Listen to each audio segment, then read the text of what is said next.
I was born and educated in Warsaw. After the school, I had to serve for 1 year military service, during which I was trained as an Air Force pilot. And then I was released to the civilian life and called up again a few hours before the war started.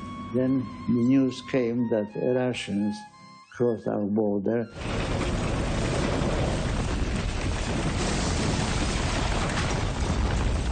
And the Russian tanks were coming in our direction. And we had ordered them to cross to Romania to escape being imprisoned by Russians or Germans.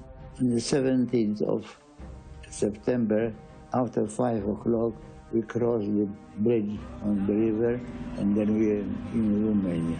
Our first place was, I don't know what is the name, Czerniowce. It's a first we were to Czerniowce in the whole long column of cars and the lorries. I don't remember how they had been fed, and we slept in our cars. After about a week, we were all told to drive the military field. After some time, we were told to leave our cars, and we were put on the train. And then we went to Calafat. Our unit and a few others were directed to Calafat, and they were interned there in some old barracks. We didn't know what will happen to us.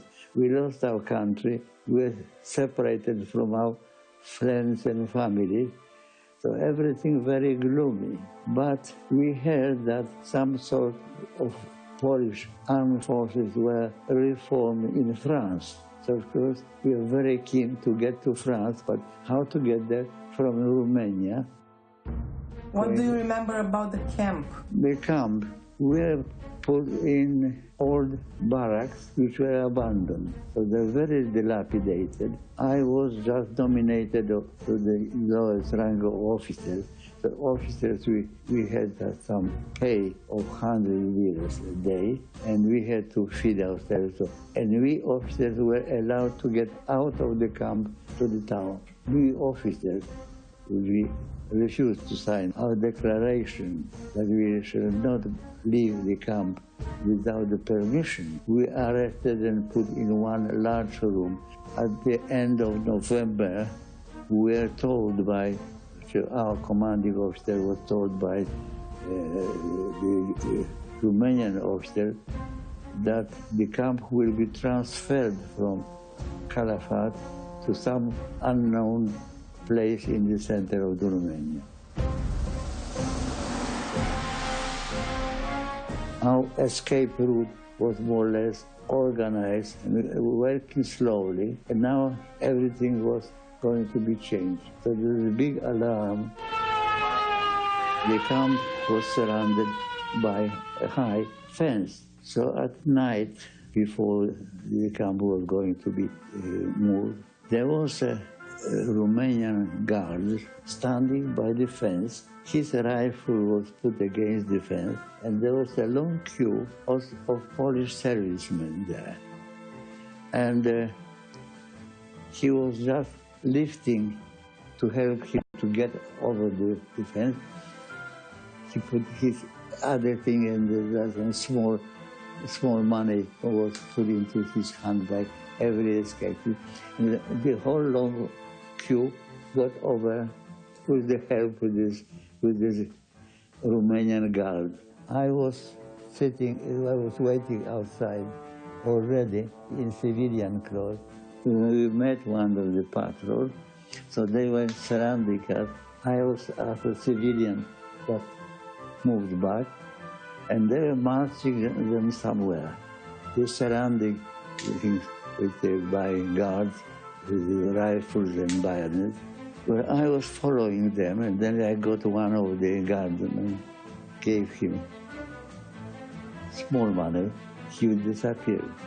The next one, again, a little money into his hand, he disappeared. At the end, even the NCO who was leading this unit of the military police, and he would disappear. So I got my people to this hiding place, and then during the next few days were unloaded, put in the train, and this. And again, in the train, when the control came, the conductor asked me out of the compartment to the corridor in the train, and said, "You are poor," and I had to pay him. You had to bribe all the way. You could do anything if you paid right bribe. So you had to go to the Bucharest to be remade from military personnel to civilians to get permission to leave Romania. Of course, some Romanian officials got quite rich. So, do you happen to know something about your treasure, national treasure? Some of this gold was helped to get out or pay us out of the camp and remake us as a civilian.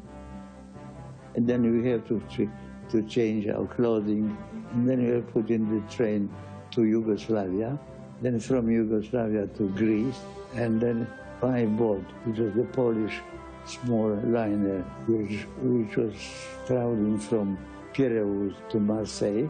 So we landed in France in January 1940, and landed in England the end of June 1940.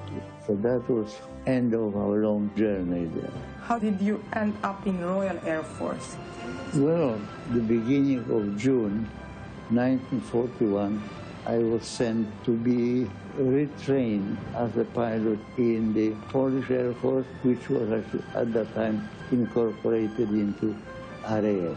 And then through one school, then the advanced flying school, and in 1942, in April 1942, I was posted to a bomber squadron and spent there not quite a year, and did my operation of bombing flying tour of 30 operations.